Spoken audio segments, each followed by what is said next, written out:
ഏറെ ഞെട്ടലുണ്ടാക്കുന്ന ഒരു വാർത്തയായിരുന്നു കലാഭവൻ നവാസിൻ്റെ മരണം. ഇപ്പോഴിതാ നവാസിൻ്റെ മരണം ഹൃദയാഘാതം മൂലമെന്ന് സ്ഥിരീകരിച്ചിരിക്കുകയാണ്. രാവിലെ കളമശ്ശേരി മെഡിക്കൽ കോളേജിൽ നടത്തിയ പോസ്റ്റ്മോർട്ടത്തിലാണ് മരണകാരണം സ്ഥിരീകരിച്ചിരിക്കുന്നത്. നവാസിന് വെള്ളിയാഴ്ച രാത്രി 8 മണിയോടെ ഹൃദയാഘാതമുണ്ടായെന്നാണ് പോസ്റ്റ്മോർട്ടത്തിലെ സൂചന. ഇതിനു മുൻപും അദ്ദേഹത്തിന് ഹൃദയാഘാതമുണ്ടായതിൻ്റെ ലക്ഷണങ്ങളും പോസ്റ്റ്മോർട്ടത്തിൽ കണ്ടെത്തിയിട്ടുണ്ട്.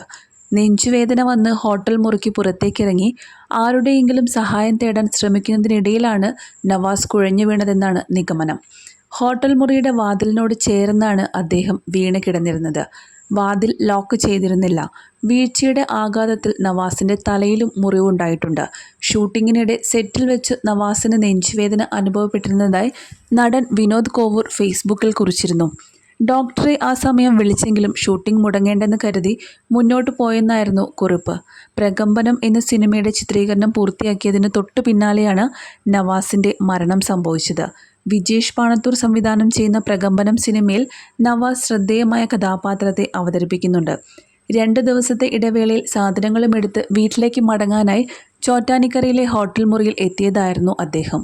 മറ്റ് താരങ്ങൾക്കൊപ്പം നവാസും കഴിഞ്ഞ 25 ദിവസങ്ങളായി ഇതേ ഹോട്ടലിൽ തന്നെയാണ്. എന്നാൽ മറ്റ് താരങ്ങളെല്ലാം മുറിയൊഴിഞ്ഞിട്ടും നവാസിനെ ഏറെ നേരം കാണാനില്ലെന്ന് കണ്ട് റിസപ്ഷനിൽ നിന്ന് അദ്ദേഹം താമസിക്കുന്ന മുറിയിലേക്ക് ഫോണിൽ വിളിച്ചുവെങ്കിലും എടുത്തില്ല.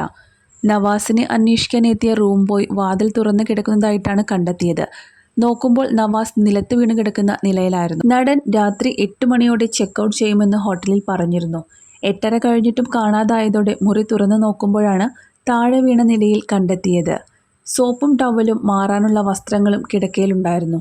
കുളിക്കാനുള്ള ഒരുക്കത്തിനിടെ ഹൃദയാഘാതമുണ്ടായെന്നാണ് കരുതുന്നത്. നവാസിനെ ആശുപത്രിയിലേക്ക് കൊണ്ടുപോയപ്പോൾ ജീവനുണ്ടായിരുന്നുവെന്നാണ് ഹോട്ടലുടമ പറയുന്നത്. മൃതദേഹം ചോറ്റാനിക്കരയിലെ സ്വകാര്യ ആശുപത്രിയിലാണ് സൂക്ഷിച്ചിരുന്നത്. അതിനുശേഷം ബന്ധുക്കൾക്ക് വിട്ടു നൽകി. താരസംഘടനയായ അമ്മയുടെ അടുത്തിടെ നടന്ന ജനറൽ ബോഡി യോഗത്തിലടക്കം നവാസ് സജീവ സാന്നിധ്യമായിരുന്നു. ആലുവ 4-ാം മൈലിലെ വീട്ടിലെത്തിക്കുന്ന മൃതദേഹം 6 മണിക്ക് ആലുവ ടൗൺ ജുമാ മസ്ജിദിൽ ഖബറടക്കും. 4 മണി മുതൽ ടൗൺ പള്ളിയിൽ പൊതുദർശനത്തിന് സൗകര്യമൊരുക്കിയിട്ടുണ്ട്. കുടുംബാംഗങ്ങളും സഹപ്രവർത്തകരുമടക്കം 100 കണക്കിന് ആളുകളാണ് ആശുപത്രിയിലും എത്തി. പ്രശസ്ത നാടക സിനിമാ നടൻ അബൂബക്കറിന്റെ മകനാണ് അദ്ദേഹം. മിമിക്സ് ആക്ഷൻ എന്ന സിനിമയിലെ കഥാപാത്രത്തിലൂടെ വെള്ളിത്തിരയിലെത്തിയ നവാസ് ഒട്ടേറെ സിനിമകളിൽ ശ്രദ്ധേയമായിട്ടുള്ള വേഷങ്ങൾ ചെയ്തിട്ടുണ്ട്. ചലച്ചിത്ര താരം രഹനയാണ് ഭാര്യ. നവാസിൻ്റെ സഹോദരൻ നിയാസ് ബക്കറും നടനാണ്. നവാസിൻ്റെ മരണവാർത്തയിൽ നിരവധി ആരാധകരും അതുപോലെ നിരവധി താരങ്ങളുമാണ് അദ്ദേഹത്തെ അവസാനമായി ഒരു നോക്ക് കാണാനും ആദരാഞ്ജലികൾ അർപ്പിക്കാനുമായി എത്തി. വെറും 51 വയസ്സ് മാത്രമേ കലാഭവൻ നവാസിന് പ്രായമുണ്ടായിരുന്നുള്ളൂ. 51-ാം വയസ്സിലെ താരത്തിൻ്റെ അകാല വിയോഗത്തിൽ മലയാളികളാകെ തന്നെ കണ്ണീരിലായി.